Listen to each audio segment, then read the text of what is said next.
auditor, semakin kecil tingkat DR yang dapat diterima.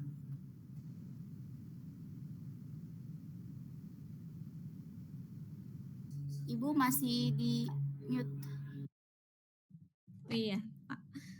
Ya, jadi kalau kita lihat dari instruksi umumnya di sini kita bisa melihat gitu ya bahwa memang kita akan mencoba untuk melakukan dari mulai audit planning gitu ya sampai melihat gimana sih kontrol internal dari perusahaan PT Sugus ini gitu ya, hingga akhirnya kita akan membuat working paper-nya.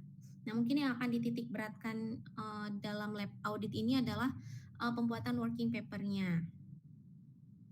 Kemudian tentunya yang pertama, meskipun di sini modul 2-nya itu penjualan dan penagihan piutang ya, tapi kita akan loncat ke pencatatan kas dulu karena biasanya kas itu yang lebih mudah dibandingkan yang lain gitu ya, dan itu lebih prosedurnya juga lebih sederhana dibandingkan yang lain.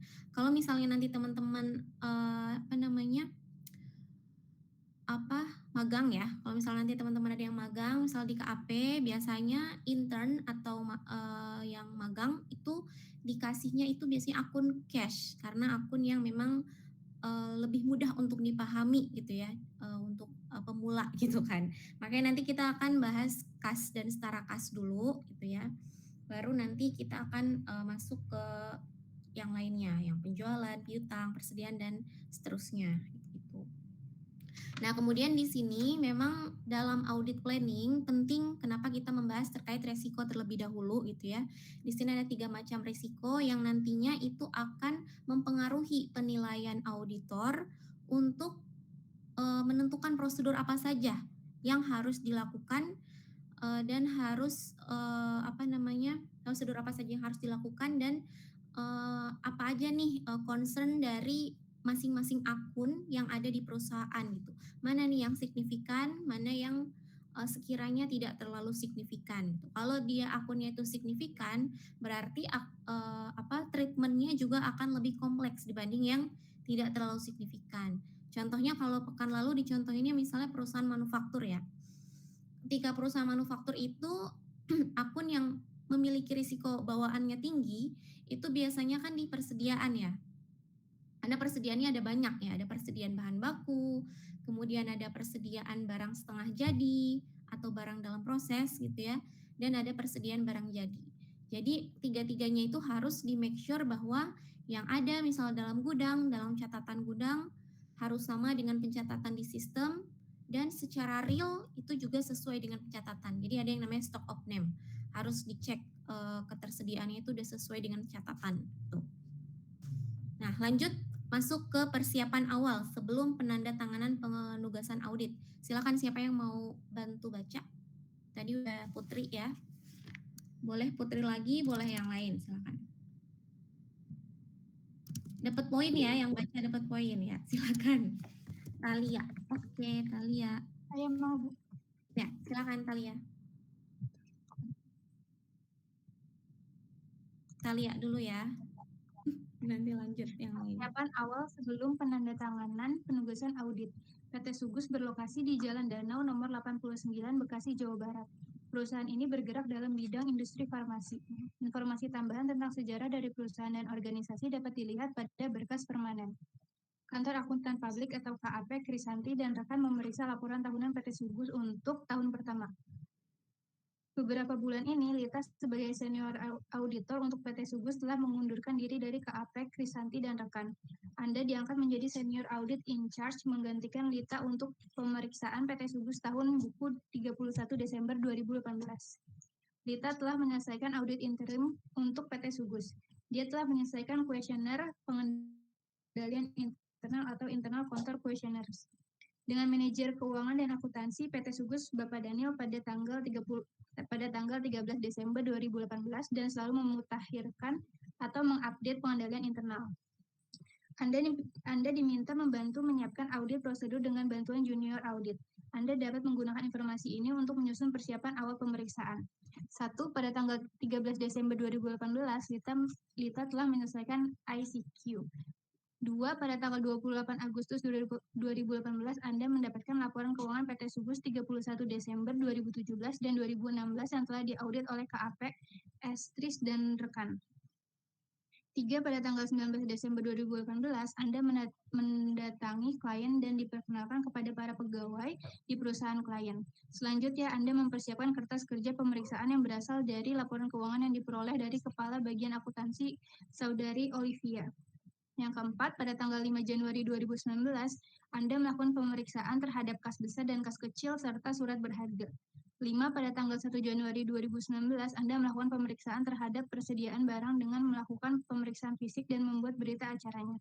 Keenam, pada tanggal 14 Januari 2019, Anda melakukan konfirmasi untuk piutang dan utang usaha. Konfirmasi kedua piutang usaha pada 1 Februari 2019 bersamaan dengan konfirmasi bank, investasi, dan utang sewa pembiayaan. 7. Pada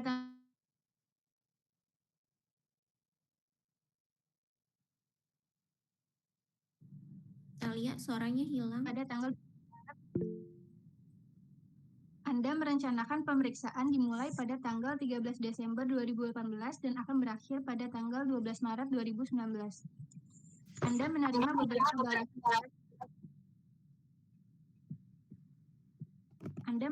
beberapa balasan konfirmasi dan yang lainnya menyusul pada saat dilakukan pemeriksaan. Anda telah melakukan persiapan untuk kertas kerja pemeriksaan, sementara Saudari Olivia juga menyelesaikan laporan keuangan perusahaannya. Sebagai tambahan, pembukuan klien ditutup pada akhir tahun serta kertas kerja neraca atau working paper balance sheet dan kertas kerja laba rugi working paper profit and loss sudah dipersiapkan. Dari KAP, Krisanti dan rekan, Anda membawa laporan auditor independen dan laporan keuangan PT Sugus. Laporan keuangan tahun 2018 dan neraca saldo tahun berjalan yang diberikan oleh PT Sugus terdapat pada halaman 13. Oke, terima kasih Talia. Jadi ini adalah ceritanya ya. Ceritanya nanti kalian akan menjadi senior auditor yang menggantikan Lita gitu kan. Berarti kalau senior itu cakupannya memang hampir semua akun gitu ya. Iya, Akram. Iya, sudah saya catat ya. Terus Audi juga sudah ya. Oke, terus apa namanya? Ya, jadi beberapa waktu sebelumnya Lita yang kita gantikan dia sudah melakukan pencatatan apa tadi sudah melakukan internal kontrol kualifikasi internal kontrolnya gitu kan, seperti yang kita bahas pekan lalu gitu ya. Tahapan audit itu kan pada saat persiapan itu selain melihat risiko, menilai risiko, kita juga penting untuk melakukan penilaian terhadap pengendalian yang dilakukan oleh perusahaan ya, karena ketika kita tahu flow-nya gitu ya, itu akan lebih mudah untuk tadi selain menentukan risiko, kita tahu flow-nya, kita akan lebih yakin untuk menggunakan prosedur apa nih untuk memastikan bahwa memang dilakukan sesuai dengan standar yang berlaku di perusahaan atau SOP-nya gitu kan. Seperti itu. Nah, kemudian di sini juga dikasih tahu ya, kalian itu ternyata sudah melakukan konfirmasi. Jadi memang nanti di buku ini itu akan ada hasil konfirmasinya, balasan konfirmasi dari banknya, kemudian dari suppliernya, dari customernya itu sudah ada. Jadi kita tinggal melihat dari situ. Kalau misalnya secara realnya nanti pada saat kita misalnya magang di kantor audit gitu ya, itu biasanya kita yang mempersiapkan surat konfirmasinya, kemudian ditandatangani pihak dari manajemennya gitu ya, kemudian dikirim gitu oleh perusahaan ke customer-customernya. Atau biasanya sih kita sih yang ngirim juga sih gitu kan, karena itu untuk audit gitu kan, untuk proses audit. Nanti pada saat udah ada balasan kita cek gitu. Nah, nanti kita akan coba belajar di case kas dan setara kas ya. Nanti kita akan coba membuat di halaman 13 itu kan dia udah dikasih ya neraca saldonya. Ya, kalian bisa lihat di halaman 13. Neraca saldonya tahun 2017 udah dikasih, 2018 juga ada gitu ya. Jadi tinggal kalian pindahkan nanti di buku 2 halaman 2 ya. Buku 2 halaman 2 itu kalian tinggal pindahkan per kliennya tahun 2018, tinggal pindahin ke situ. saldonya. Nanti saya minta kalian mengerjakannya di Excel ya. Di Excel untuk menyalin kembali yang ada di buku dan isi juga per kliennya yang sesuai ada di buku itu pindahin juga di situ. Untuk kolomnya ikutin aja yang ada di buku seperti apa. Oke. Lanjut lagi. Nah, kalau yang di bawahnya nih nggak usah dibaca lah ya. Ini kan jadi ini ada yang namanya label-label ya. Label-label untuk masing-masing menunjukkan ini tuh apa maksudnya, ini apa gitu. Jadi kalau misalnya A1 itu laporan auditnya. A2 kertas kerja neraca, A3 kertas kerja laba rugi. Jadi itu kayak kertas kerja laba rugi itu disebutnya A3 gitu ya. Kalau A2 itu neracanya, A1 itu adalah laporan auditnya. Itu biasa digunakan. Nah, kemudian nanti kalau kas dan setara kas, kalian lambangnya nanti pada saat di Excel, sheet-nya itu C ya. C, kas dan setara kas. Nah, pada saat kalian nanti merekap hasil konfirmasi, nanti sheet-nya itu CC. Nah, ini saya kasih contoh tunjukin ya. Kayak gimana sih bentuknya. Contoh working paper kas dan setara kas.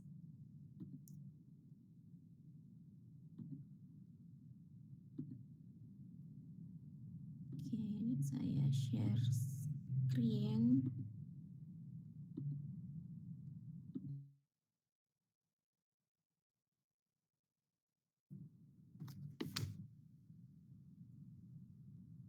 Sudah muncul ya? Halo? Udah ya. Nah, ini contohnya ya. Ini lead-nya. Lead-nya itu berarti lembar pertama di working paper kalian atau sheet pertama.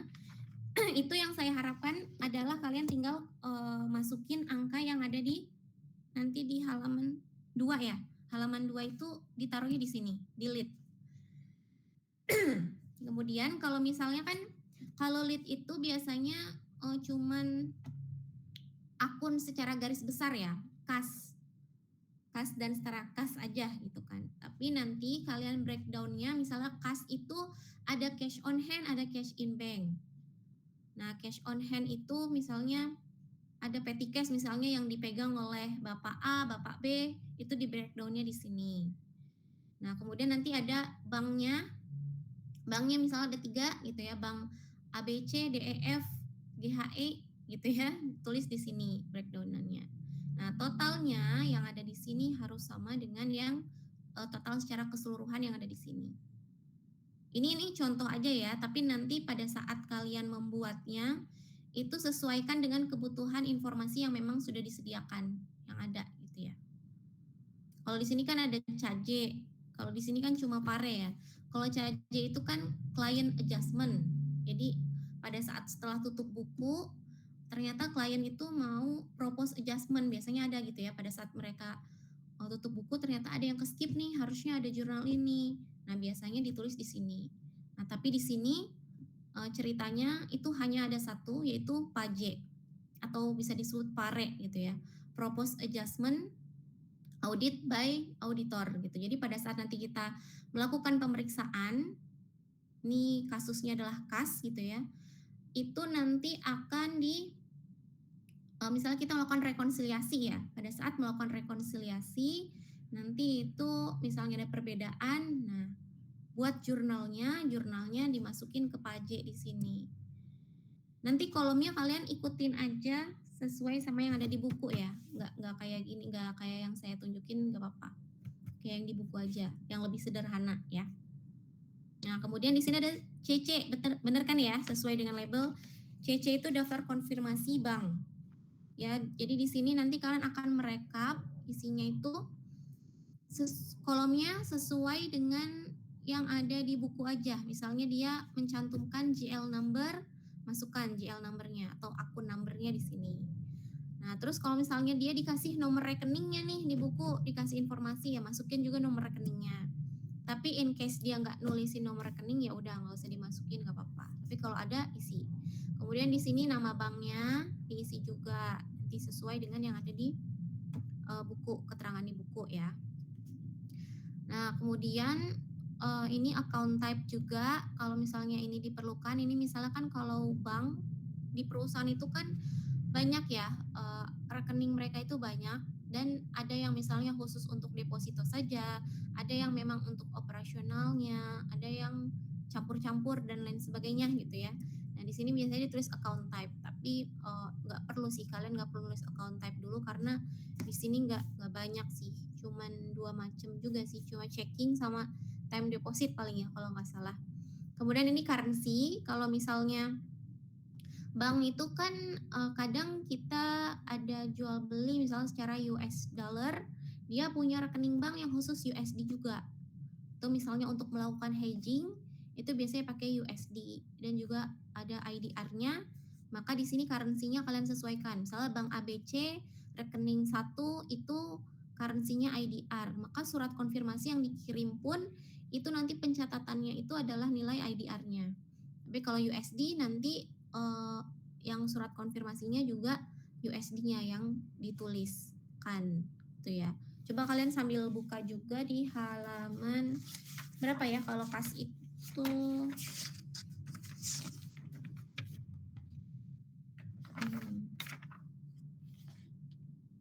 modul 4 ya, halaman 115 buku 1. Boleh sambil dilihat ya. Kas dan setara kasnya.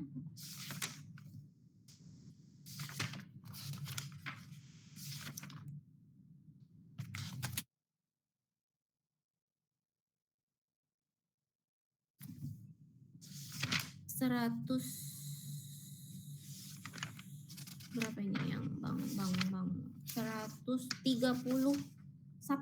ya. Yang 131.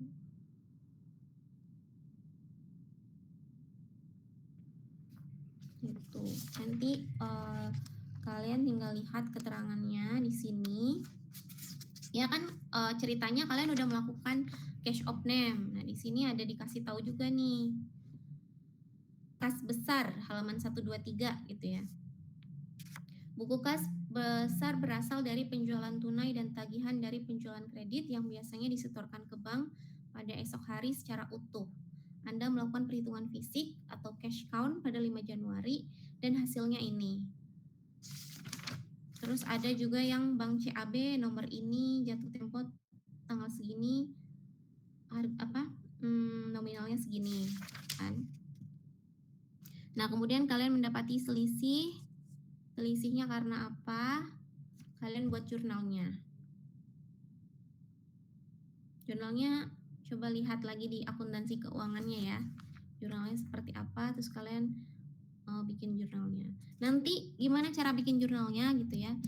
Kalian kan pakai Excel ya. Di sini kan ada rekonsiliasi ya. Rekonsiliasinya misalnya pakai kolom seperti ini. Nah, kalian tulis jurnalnya di bawahnya aja. Di bawahnya kalian tulis di sini.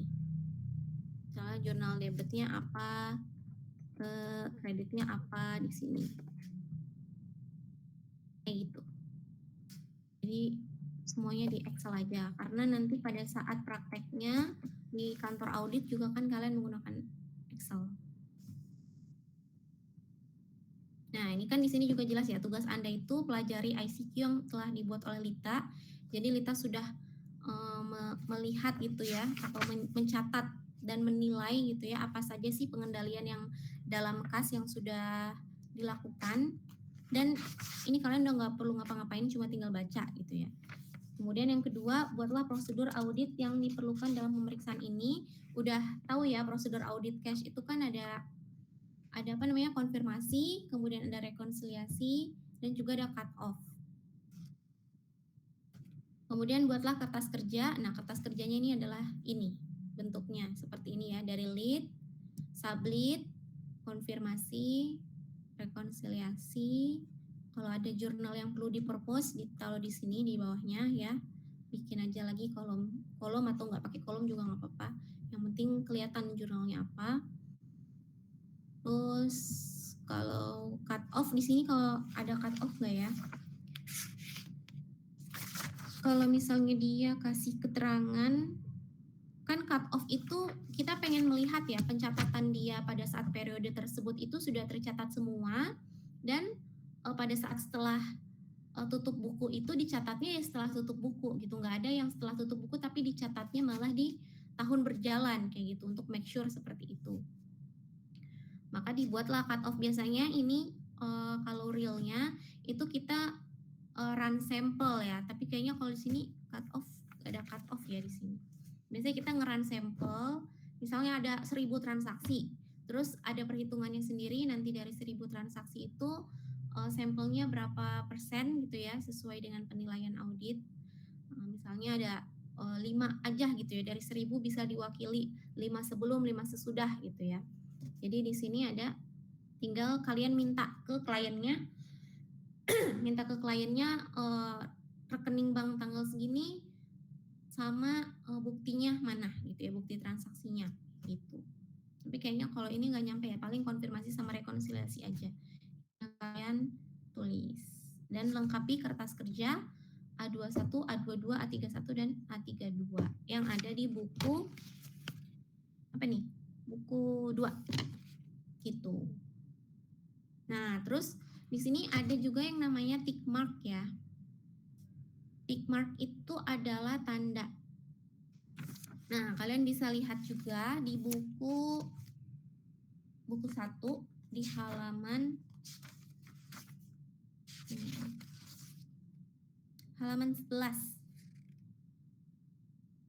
Ya, ada tick mark standar.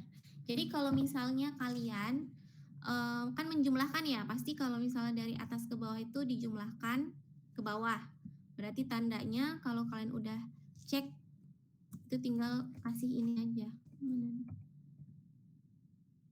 Nah, tanda kayak gini.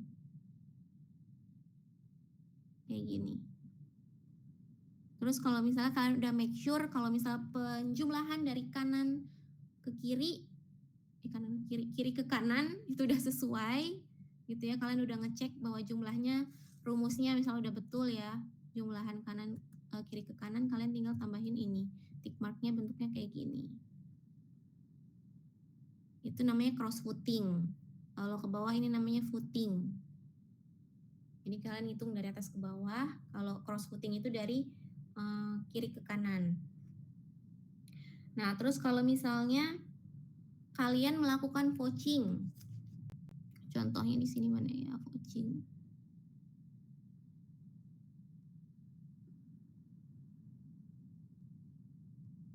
Ada nggak di sini vouching? Nggak ada ya di sini. Nah, kalau misalnya nanti kalian melakukan vouching, melihat vouching itu kan berarti kita menelusuri ke dokumen gitu ya. Nanti kita bikin kolomnya, misal seperti inilah ya. Misalnya kita mau menelusuri ke dokumen yang ada di bank gitu ya. Kita tinggal tulis aja tick mark vouch V0. Itu berarti itu udah sesuai sama bukti dokumen yang ada. Nah, terus ini ada terkait konfirmasi. Biasanya kan kalau kita kirim surat konfirmasi kita udah nyantumin ya. Enggak, kita kalau ke bank itu nggak nyantumin nilainya berapa, mereka yang isi. Nah, pada saat mereka yang isi, terus kita ngelihat pencatatan di perusahaan itu berapa gitu ya. Misalnya dia balasnya ada $1.000 nih di banknya gitu ya. Ternyata pencatatan kita ada 9.999. Berarti beda ya. Kalau beda maka jawaban konfirmasi di sini di komennya ini adalah RD. RD itu reporting difference. Tapi kalau misalnya ternyata di sistem juga sama 1.000 nih. Jawaban konfirmasi 1.000. Oh, berarti oke gitu ya. Itu berarti CB. CB itu berarti credit balance, sesuai. Nah, kalau misalnya gimana nih treatmentnya kalau RD? Report difference gitu ya. Reporting difference, kalau misalnya bedanya material itu kan harus ada adjustment ya, harus propose adjustment. Tapi kalau misalnya dia imaterial atau bedanya kayak cuma $1 aja, nggak material gitu ya, nggak ngaruh apa-apa $1 dibanding $1 juta gitu kan, itu kita kasih tick mark M dicoret gitu, itu artinya imaterial. Kalau di sini nggak ada ya, tapi kalau nanti pada saat kalian magang biasanya ada yang kayak gitu. Nah, ini ini contohnya ya. Dari 9 miliar ada beda 184 rupiah gitu kan. Itu nggak material ya. Saya ada tingkat materialitas tersendiri pada saat perhitungan audit untuk menentukan risiko. Nah, kalau 184 rupiah nggak material ya udah pas aja gitu ya. Jadi imaterial tulis. Tapi ini perlu dicantumkan gitu ya untuk sebagai bukti bahwa auditor itu udah mengecek sesuai dengan prosedur yang ada. Gitu sih. Nah, sampai sini ada yang mau ditanyakan dulu nggak?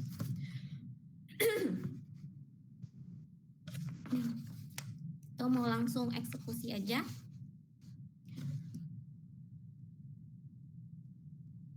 Gimana?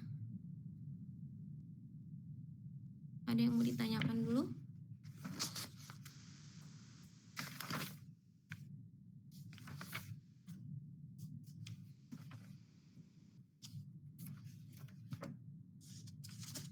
Kalau nggak ada, coba kita baca ya.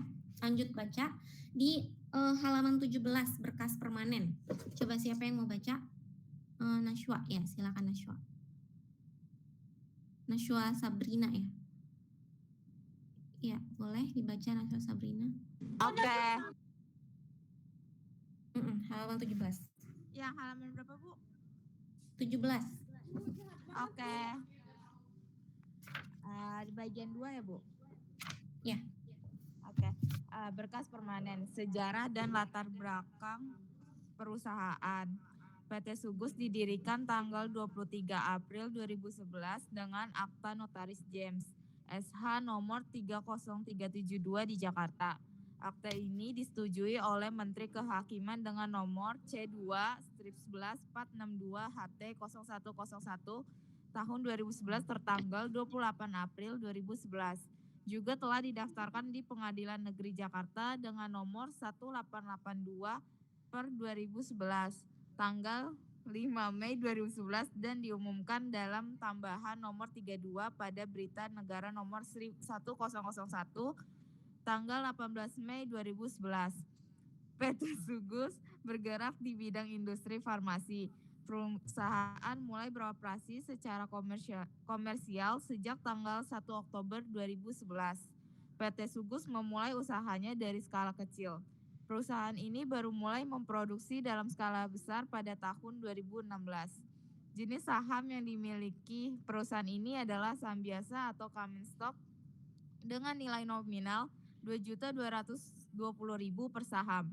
Pemegang saham PT Sugus terdiri atas 1 orang pribadi dan 2 perusahaan, yaitu ada perusahaan PT SWAT, PT TEP, dan Miss Melinda. PT SWAT memiliki 500 lembar dengan total 1.110.000.000. PT TEP memiliki 450 lembar dengan nominal 999 juta.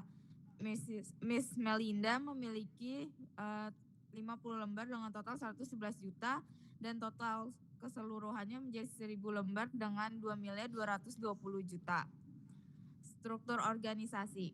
Organisasi adalah suatu usaha kerja sama dari sekelompok orang untuk mencapai tujuan bersama. Untuk mencapai tujuan tersebut diperlukan adanya struktur organisasi yang mampu menggambarkan secara jelas mengenai tugas, tanggung jawab, dan wewenang setiap anggota. Berikut ini akan dijelaskan mengenai struktur organisasi PT Sugus beserta tugas, tanggung jawab, dan wewenang setiap anggota. Yang pertama ada rapat umum pemegang saham atau RUPS, meminta pertanggungjawaban mengenai jalannya kegiatan perusahaan, mengangkat dan memberhentikan Dewan Komisaris dan Direktur Utama, dan terakhir mengambil keputusan yang sangat penting bagi perkembangan perusahaan. Yang kedua, Dewan Komisaris, mengawasi pekerjaan Direktur Utama, memberikan pertimbangan dan nasihat kepada Direktur Utama dalam mencapai tujuan perusahaan. Yang ketiga, Direktur Utama, yaitu Ibu Distri, menetapkan rencana kerja dan melakukan pengawasan terhadap pelaksanaan rencana kerja secara keseluruhan. Mendelegasikan wewenang dan tanggung jawab kepada masing-masing bagian. Mengkoordinasikan dan mempertanggungjawabkan kepada Dewan Komisaris seluruh aktivitas perusahaan sesuai dengan rencana dan tujuan serta kebijaksanaan yang digariskan oleh Dewan Komisaris. menjaga kelancaran operasional untuk jangka panjang, dan terakhir bertanggung jawab atas segala akibat dari pengambilan keputusan atau kebijakan. Yang keempat ada manajer pembelian dan persediaan, yaitu Bapak Sugeng menerima permintaan pembelian barang-barang yang dibutuhkan dari setiap bagian perusahaan. Selanjutnya mengatur agar barang yang dibeli dapat tiba pada waktunya dan mutunya sesuai dengan yang diinginkan. Menggunakan anggaran investasi atau rencana pembelian atas aset tetap sebagai alat pengendalian investasi atas aset tetap. Yang terakhir mengadakan hubungan koordinasi dengan manajer lainnya. Untuk memperlancar tugasnya, Bapak Sugeng aja. Oke. Oke, itu dulu ya. Jadi tadi kita balik lagi ke sejarah dan latar belakang perusahaan. Kenapa itu penting? Karena itu akan dilampirkan juga pada saat pembuatan laporan keuangan ya. Karena kan pekan lalu kita juga udah bahas ya, di laporan keuangan itu kan tidak hanya mengenai akun-akun saja, tetapi tentang aktenya itu penting untuk didapatkan karena terkait legalitas hukum itu juga harus dicantumkan di laporan keuangan gitu kan.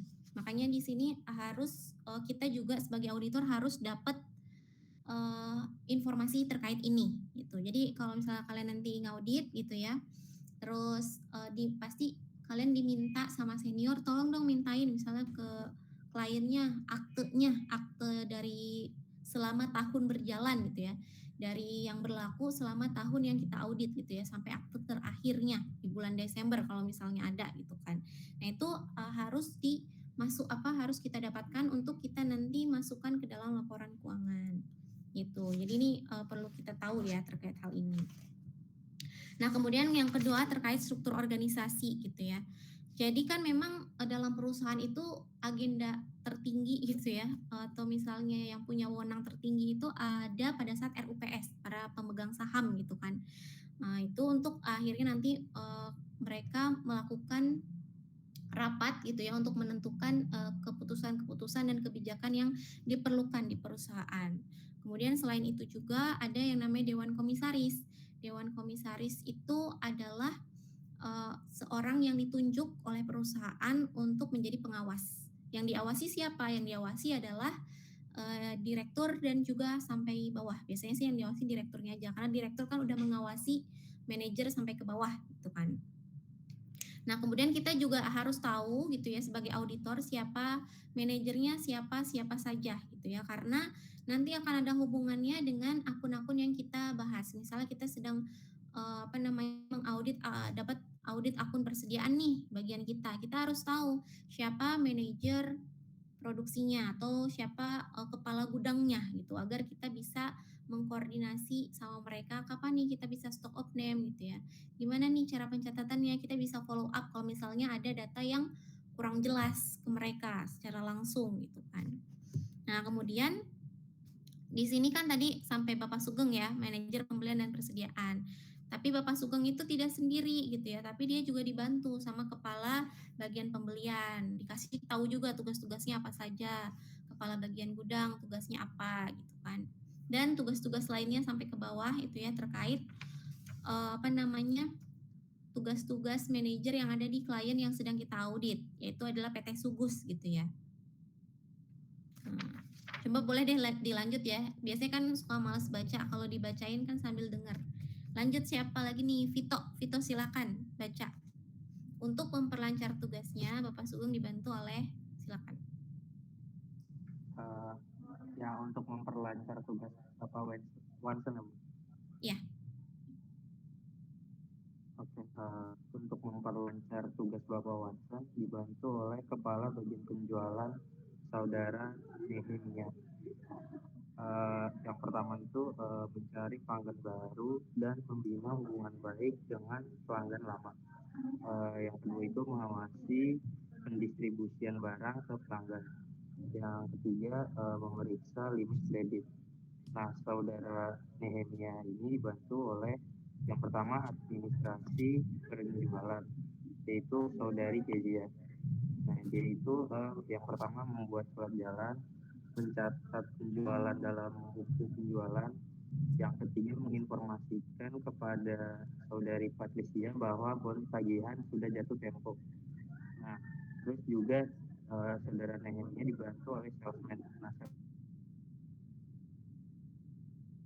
salesman ini yang pertama tugasnya itu melakukan penjualan, yang kedua mencari pelanggan baru dan menjaga relasi dengan pelangganan yang telah ada, yang ketiga itu menangani protes dan keluhan dari langganan, dan selanjutnya itu dia itu mengirim barang yang dipesan oleh pelanggan. Nah, selanjutnya itu ada manajer produksi, yaitu Bapak Yadi. Nah, Bapak Yadi ini bertugas yang pertama melaksanakan kebijaksanaan atau kebijakan itu seharusnya kebijakan ya, kebijakan pokok Ibu Destri dalam hal produksi dan memimpin pelaksanaannya. Yang kedua itu dia menetapkan kebijaksanaan dan merencanakan, mengembangkan, mengkoordinasikan dan menyetujui rencana program serta metode kerja bidang produksi. Selanjutnya itu dia itu memimpin, mengkoordinasikan dan menyampaikan laporan kerja berkala dan laporan khusus bidang produksi. Nah, yang keempat itu dia itu melaksanakan usaha-usaha pengendalian agar kegiatan bidang produksi sesuai dengan rencana. Terus dia itu juga mengadakan hubungan koordinasi dengan manajer lainnya. Nah, untuk memperlancar tugas Bapak Yadi ini, Bapak Yadi dibantu oleh saudara Jeremia, saudara Janet, dan saudara Iskia. Nah, yang pertama itu kepala bagian produksi saudara Jeremia. Nah, kepala bagian produksi ini yang pertama itu mengatur kelancaran jalannya kegiatan produksi. Yang kedua itu dia mengawasi kegiatan produksi. Nah, selanjutnya itu ada kepala bagian production planning on inventory control atau PPIC, yaitu adalah saudari Janet. Nah, saudari Janet ini mengatur perencanaan kegiatan produksi dalam menghasilkan produk, dan dia itu juga mengawasi kelancaran kegiatan produksi mulai dari perencanaan sampai menjadi produk yang siap dijual. Nah, selanjutnya itu ada juga kepala bagian teknik, yaitu saudara Istia yang dibantu oleh bagian mesin dan instalasi. Nah, beliau ini job desk itu melakukan pengawasan dan pemeriksaan secara keseluruhan terhadap mesin-mesin yang digunakan dalam kegiatan produksi. Yang kedua itu dia melakukan perbaikan atas mesin-mesin produksi yang rusak. Nah, selanjutnya ada manajer personalia dan Ibu Catherine. Nah, Ibu Catherine ini job desk-nya yang pertama merumuskan kebijaksanaan perusahaan di bidang personalia. Yang kedua, melaksanakan perencanaan serta seleksi karyawan sesuai dengan kualifikasi yang dibutuhkan oleh perusahaan. Nah, selanjutnya itu dia membuat peringatan, teguran, dan penghargaan kepada karyawan yang berprestasi ataupun yang tidak sesuai catatan dan laporan prestasi karyawan. Yang keempat itu dia mengadakan hubungan koordinasi dengan manajer lainnya. Nah, untuk memperlancar tugas Ibu Catherine ini, dia dibantu oleh kepala bagian personalia dan umum saudari Clarissa. Nah, yang job desk-nya itu pertama mengatur pembagian kerja karyawan, mengawasi kelancaran pekerjaan karyawan, dan menghitung gaji karyawan. Terus ada manajer akuntansi dan keuangan, yaitu Bapak Daniel. Nah, Bapak Daniel itu job desk-nya yang pertama menganalisis laporan keuangan yang dihasilkan oleh saudari Olivia dan saudari Patricia secara periodik. Dan yang kedua itu dia itu membuat laporan pertanggungjawaban kepada Ibu Destri. Yang ketiga mengadakan hubungan koordinasi dengan manajer lainnya. Nah, untuk memperlancar tugasnya, Bapak Daniel ini dibantu oleh yang pertama ada kepala bagian akuntansi saudari Olivia. Nah, dengan tugasnya yaitu mengatur dan mengawasi pembukuan perusahaan serta mengerjakan tugas yang berhubungan dengan perpajakan. Nah, saudari Olivia ini dibantu oleh yang pertama itu ada staf akuntansi umumnya. Job desk itu yang pertama membuat rekonsiliasi bank, menyusun laporan keuangan, dan memeriksa penagihan pemasok yang masuk sebelum dibayarkan. Terus dia juga dibantu oleh yang kedua staf akuntansi biaya. Job desk itu mengkoordinasikan dan mengawasi perhitungan harga pokok dan menyusun laporan harga pokok penjualan. Nah, terus juga saudari Olivia ini tadi dan ini juga dibantu oleh Kepala Bagian Keuangan Saudari Patricia. Nah, Saudari Patricia ini dibantu oleh yang pertama IT Saudara Iwan yang berfungsi sebagai pendukung kelancaran fungsi pada setiap bagian yang terkait dengan pemanfaatan teknologi informasi. Nah, yang kedua itu ada kasir yaitu Saudari Sabrina dengan tugas mengatur penerimaan dan pengeluaran tunai. Yang ketiga itu ada piutang yaitu Saudari Monica dengan tugas mengatur penerimaan atas penjualan kredit dibantu oleh Saudari Kebia. Gitu. Ya, oke. Itu tugas-tugas yang ada di klien ya. Lanjut, kita pengen tahu nih kebijakan dan prosedur akuntansi. Silakan Nicholas dibaca.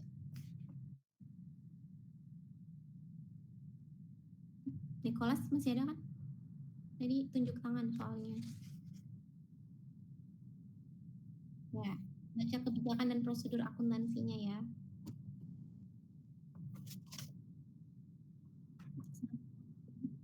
Sampai pembelian aja dulu ya, sampai pembelian. Dasar akuntansi sampai bagian yang pembelian. Ya, silakan.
Satu lagi deh, Nicholas penjualan.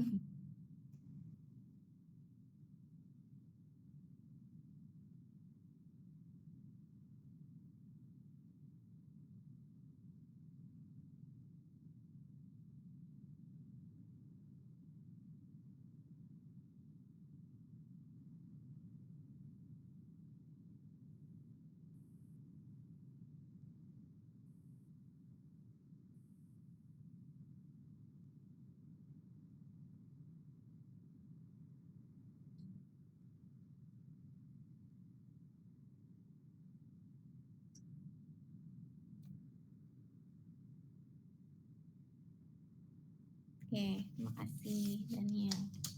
Ya, jadi ini adalah kebijakan dan prosedur akuntansi masing-masing akunnya gitu kan. Nah, kita fokus ke kasnya ya. Penerimaan kas dan bank itu pasti ada bukti penerimaan kasnya. Kalau misal mengeluarkan kas, ternyata memang ada bukti pengeluaran kasnya. Terus ada di sini juga syarat-syaratnya gitu ya. Kalau penerimaan itu seperti apa, kemudian kalau pengeluaran, kalau masih di bawah 1 juta pakai kas kecil, di atas 1 juta pakai giro gitu ya. Kemudian kalau syaratnya pada saat sudah dibayarkan harus dicap lunas gitu. Nah, ini harus kita ketahui agar pada saat kita memeriksa ke dokumen itu kita bisa yakin bahwa memang itu sudah sesuai dengan prosedur. Nah, coba karena kita hari ini mau bahas kas ya, coba baca dulu yang kas kecil, kas besar, dan bank. Silakan dibaca sama apa nih? Nashwa Diva. Silakan. Oke, Bu. Ya. Pertama itu kas kecil atau petty cash menggunakan sistem berdasarkan sistem dana tetap atau interest fund system sebesar 2 juta untuk pembayaran tunai maksimum 1 juta. Pengeluaran melalui kas kecil harus mendapat persetujuan dari saudari partisia. Kas kecil diisi kembali apabila saldo kas sudah minim, yaitu sekitar 500.000 sehingga membutuhkan pengisian kembali dari kas besar atau cash on hand. Selanjutnya ada kas besar. Voucher untuk pengeluaran di atas 1 juta sampai dengan 5 juta harus disetujui oleh 2 orang, yaitu saudari Patricia dan kepala bagian yang bersangkutan. Sedangkan pengeluaran 5 juta sampai dengan 20 juta harus mendapat persetujuan dari saudari Patricia, kepala bagian yang bersangkutan, dan Bapak Daniel. Selanjutnya ada bank, yang pertama pembukaan dan penutupan rekening bank harus mendapat persetujuan Dewan Komisaris.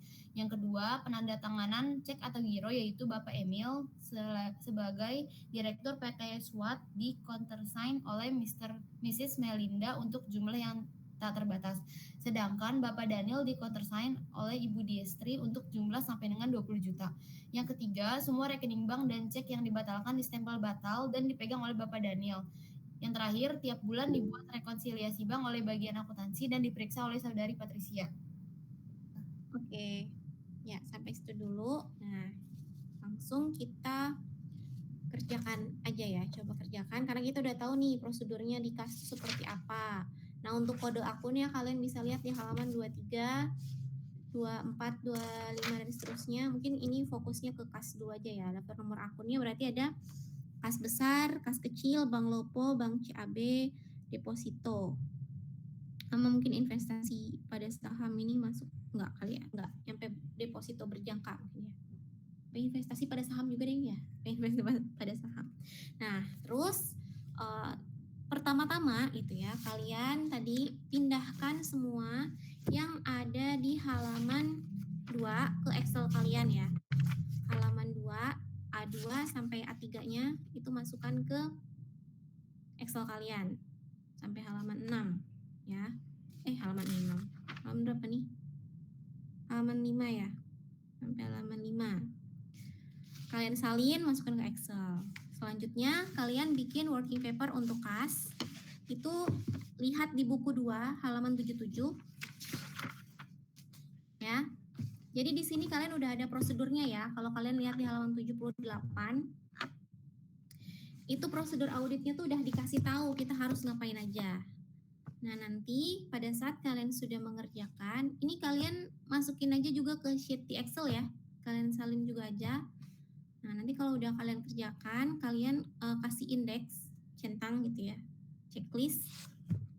Terus paling bawah itu dibuat oleh, biasanya nih yang membuat siapa? Kita ikutin yang kayak Lita buat aja ya. Lita buat, kalau si Lita ini buat isi oleh berarti nama kalian, diperiksa oleh sama Dim Jati ya.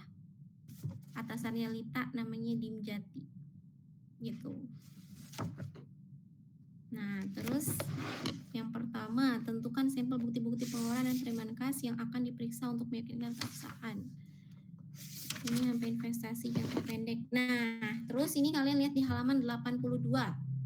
Halaman 82, buku 2 ya. Ini adalah contoh dari sublit ya.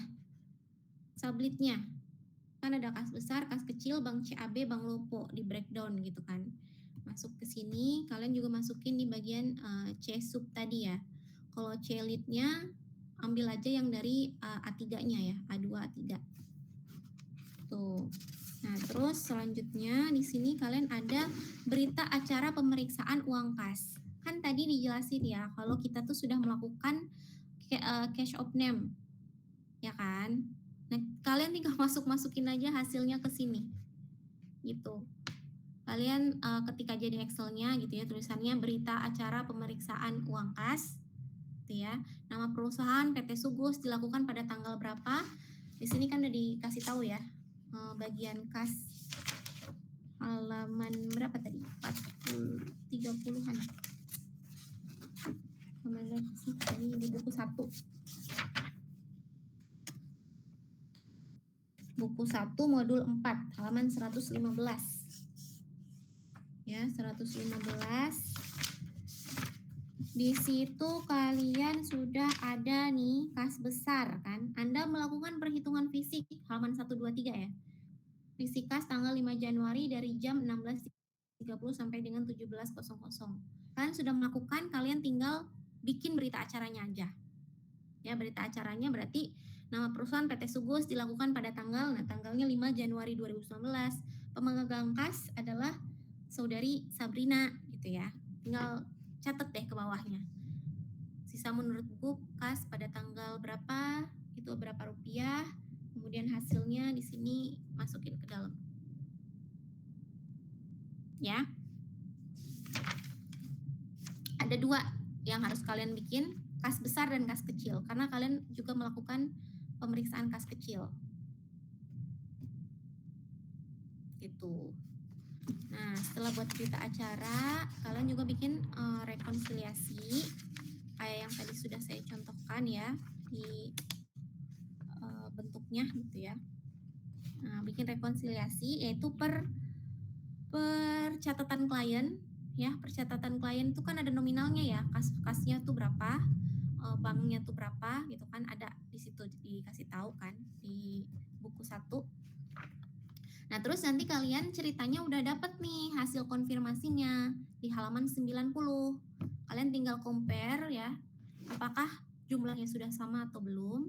Kalau belum, maka kalian lakukan rekonsiliasi dengan cara membuat jurnal.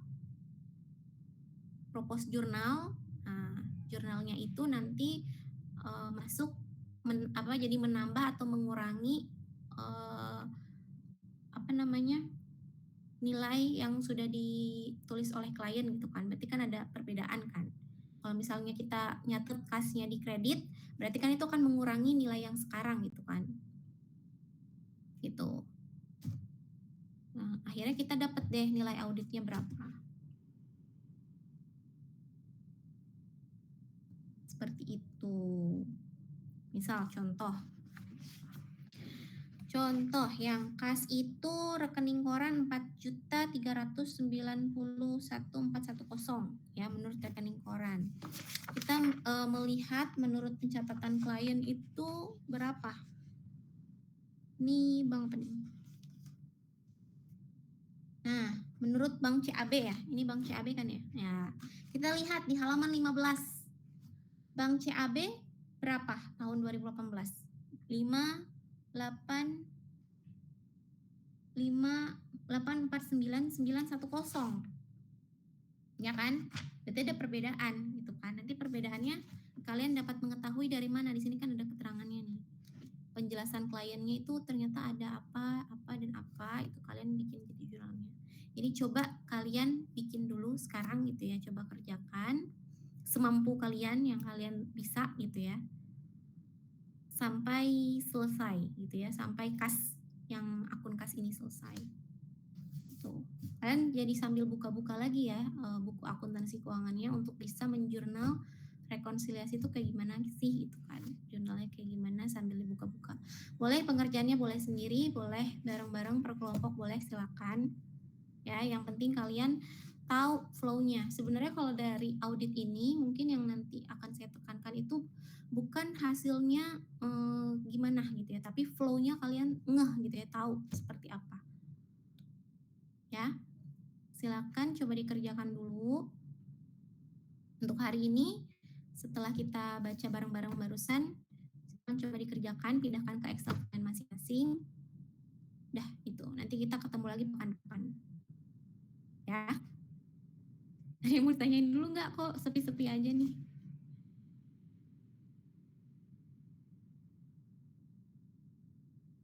Mau dicoba dulu aja ya, soalnya kan kalau baru baca doang nggak ya. Coba kalian coba dulu, bikin Excel-nya, masukin angkanya, kemudian lakukan prosedurnya, dan mungkin kalian bisa mengerjakannya. Nanti mudah-mudahan bisa ngerjain ya, jadi nggak ada masalah. Kalau gitu, silakan dicoba dulu. Kita ketemu lagi pekan depan, ya. Terima kasih atas waktunya. Kurang lebihnya mohon maaf. Terima kasih atas yang sudah berpartisipasi untuk membaca ya. Kita ketemu lagi di Kamis depan. Ya, wassalamualaikum warahmatullahi wabarakatuh.